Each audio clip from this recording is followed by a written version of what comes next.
জীবনের প্রথম বড় পরীক্ষা দিতে গিয়ে সমস্যায় পড়ল এক ছাত্র, তবে ভেঙে পড়েনি।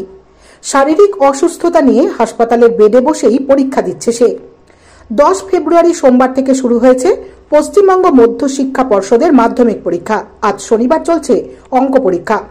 অন্যান্য ছাত্রছাত্রীদের মতো জলপাইগুড়ি জেলার রাজগঞ্জের ভুটকিহাট এলাকার ছাত্র শুভঙ্কর রায় এবছর মাধ্যমিক পরীক্ষা দিচ্ছে।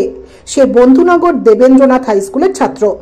পরীক্ষা সেন্টার পড়েছে হরিহর হাই স্কুলে, কিন্তু আজ পরীক্ষা দিতে যাওয়ার আগেই সে বাড়িতে অসুস্থ হয়ে পড়ে। সঙ্গে সঙ্গে তাকে পরিবারের তরফে রাজগঞ্জ গ্রামীণ হাসপাতালে নিয়ে যাওয়া হয়। জ্বর কাশি নিয়ে ভর্তি হয় সেখানে। অসুস্থতার মধ্যেও সে পরীক্ষা দিতে রাজি হওয়ায় হাসপাতালের বেডেই তার পরীক্ষা দেওয়ার ব্যবস্থা করা হয়। এ বিষয়ে রাজগঞ্জ গ্রামীণ হাসপাতালের মেডিকেল অফিসার ডাক্তার বিশ্বজিৎ সরকার বলেন, শুভঙ্কর রায় নামে ওই মাধ্যমিক পরীক্ষার্থী 103 ডিগ্রি জ্বর নিয়ে হাসপাতালে ভর্তি হয়েছে।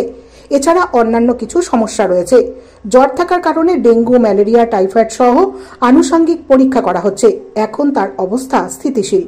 রিপোর্ট দেখার পর সিদ্ধান্ত নেওয়া হবে। সুস্থ মনে হলে তাকে কালকে ছুটি দেওয়া হতে পারে। তিনি আরও বলেন, মাধ্যমিক পরীক্ষার্থীদের জন্য হাসপাতালের বিশেষ ওয়ার্ডে 5টি বেড রিজার্ভ রাখা হয়েছে।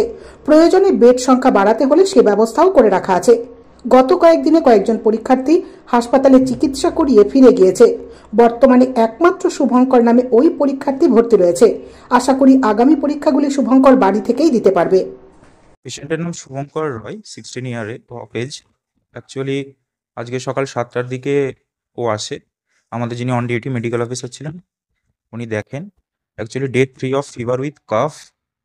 তেমন কিছু মেজর কমপ্লিকেশন নেই, একটু উইকনেস ছিল। অন অ্যাডমিশন 103 জ্বর ছিল।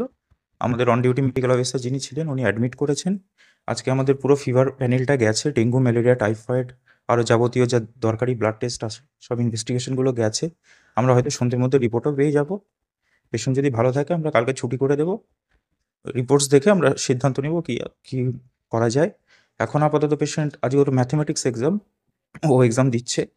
হ্যাঁ, স্টেবল আছে, এক্সাম দিচ্ছে। ও ভালো থাকলে সোমবার স্কুলে গিয়ে এক্সাম দিতে পারবে।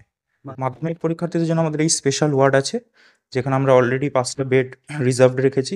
সাবসিকুয়েন্ট কিছু ডেজ ধরে 3-4 জন পরীক্ষার্থী অলরেডি অ্যাডমিটেডও হয়েছিল এবং তারা সুস্থ হয়ে বাড়িও ফিরে গেছে। আজকেও এসছে।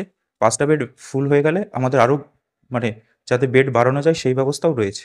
আপাতত আমরা এক্সক্লুসিভলি 5টা বেড একদম মাধ্যমিক পরীক্ষার্থীদের জন্য রিজার্ভড রেখেছি।